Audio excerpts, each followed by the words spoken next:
Saudara-saudari terkasih, apakah saudara sudah memulai hari ini dengan penuh sukacita dan punya niat untuk berbuat baik meskipun kecil?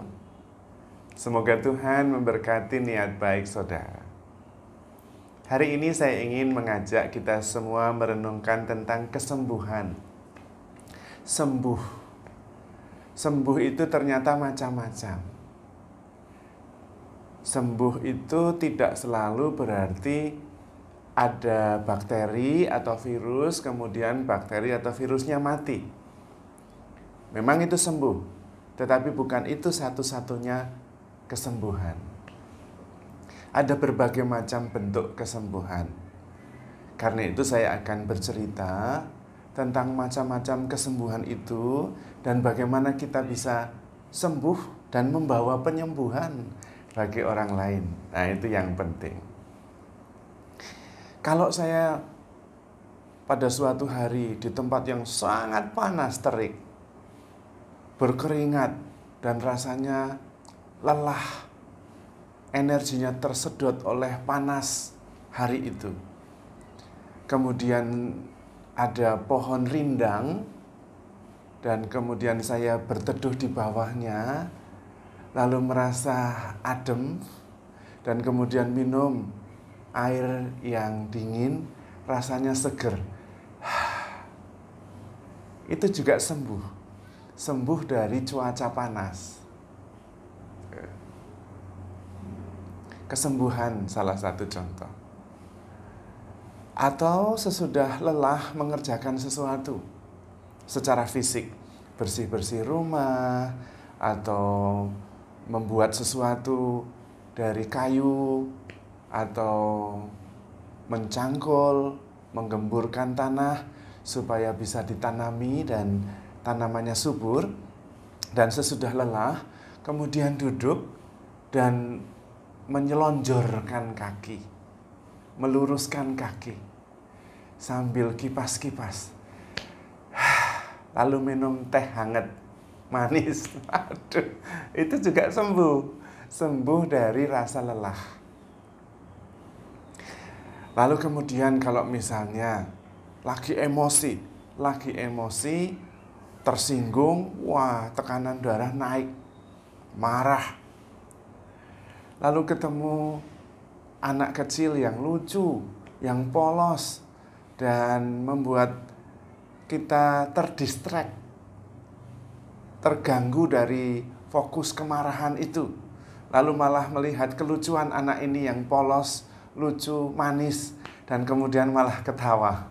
Itu juga sembuh dari emosi negatif. Jadi sembuh itu macam-macam. Atau misalnya lagi gelisah, lagi mengadakan acara, tetapi ini kemungkinannya tidak akan berjalan dengan baik karena persiapan kurang matang, lalu tim yang diandalkan ini nampaknya tidak bisa bekerja sama dengan baik, lalu gelisah kemungkinan pertemuannya tidak akan berjalan dengan baik padahal orang-orang begitu antusias, dan lagi gelisah, khawatir, tiba-tiba ada orang yang kita kenal, sahabat yang sangat kompeten, dan kita tahu kalau ada dia pasti beres. Lalu dia datang dan kita melihatnya, lalu waduh, lega, untung ada dia. Dia itu datang selalu membawa keselamatan. Itu juga sembuh dari kegelisahan, sembuh dari ketidakpercayaan diri. Jadi sebetulnya sembuh itu macam-macam. Atau kalau lagi gelisah, lagi khawatir, lagi takut, kemudian ingat firman Tuhan. Jangan takut, jangan gelisah hatimu. Percayalah kepada Allah dan percayalah kepadaku. Lalu aduh, enak itu juga sembuh. Jadi sembuh itu macam-macam. Tidak selalu sembuh itu bakterinya mati, tidak. Ya itu juga sembuh. Tapi ada macam-macam kesembuhan. Dan yang menarik adalah orang baik itu membawa kesembuhan.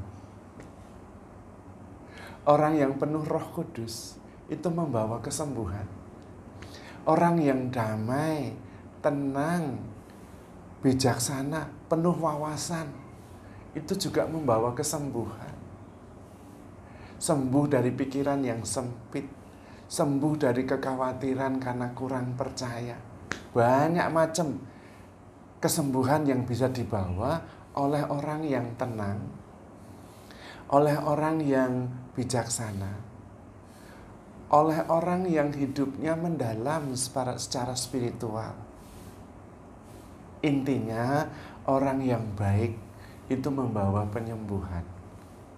Kalau di dalam Kisah Para Rasul, ada tokoh yang sungguh-sungguh membawa penghiburan dan penyembuhan, yaitu Barnabas. Barnabas itu dikatakan orang yang baik dan penuh Roh Kudus. Dan apa yang terjadi?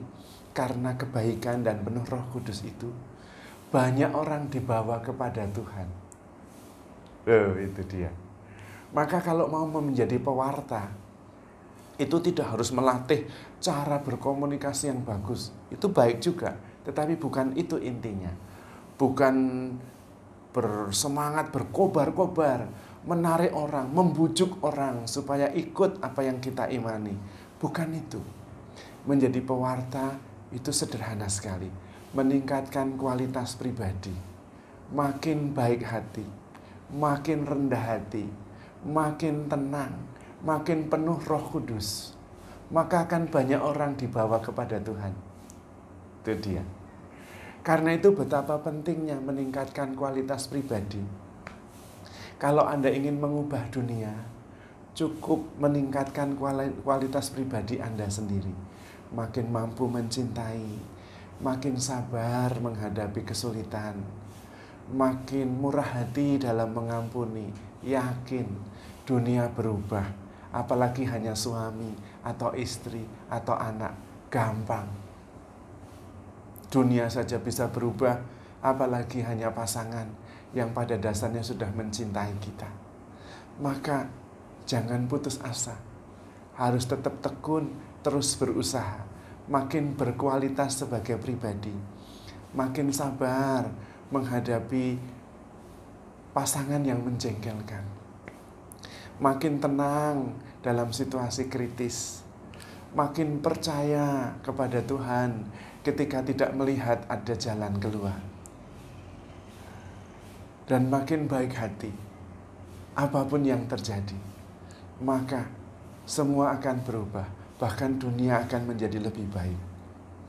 Fokus seperti Barnabas, menjadi orang yang baik dan penuh Roh Kudus, maka banyak orang ditarik kepada Tuhan.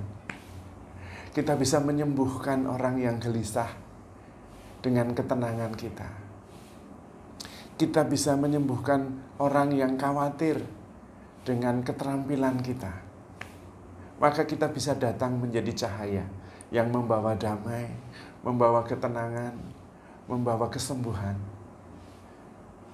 Namun kita sendiri harus menyadari bagaimana kita bisa menenangkan pikiran kita. Bagaimana kita bisa mengenali gerakan-gerakan hati kita. Supaya kita dengan diri kita sendiri satu. Ada relasi yang erat di dalam diri kita. Antara pikiran, perasaan, dan hati. Bukan terjadi keterpecahan. Pikiran di mana, badan di mana, hatinya merasakan apa. Wah, itu tidak akan menyembuhkan. Kita sendiri tidak sembuh. Bagaimana bisa menyembuhkan orang lain? Maka harus ada integrasi, bukan disintegrasi. Ada kesatuan dan keutuhan dalam diri. Sehingga ada ketenangan, ada kedamaian. Dan kemudian bisa memancarkan energi positif yang membawa damai, membawa tenang, dan membawa kesembuhan.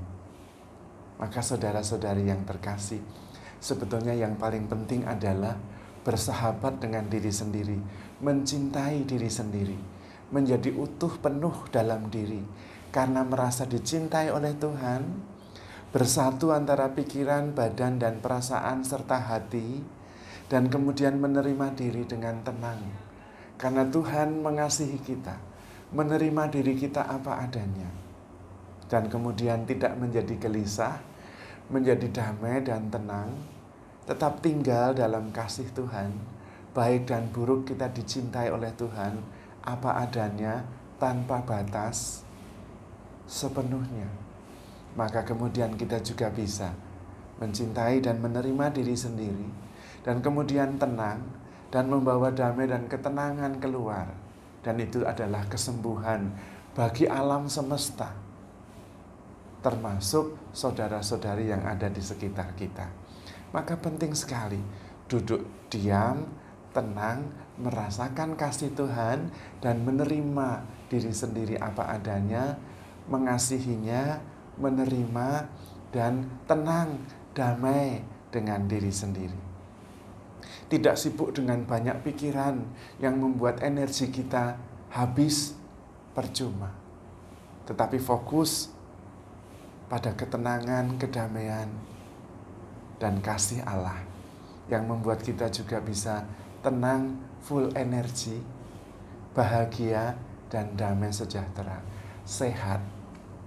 Maka handle yourself with care because you are loved. Tuhan memberkati.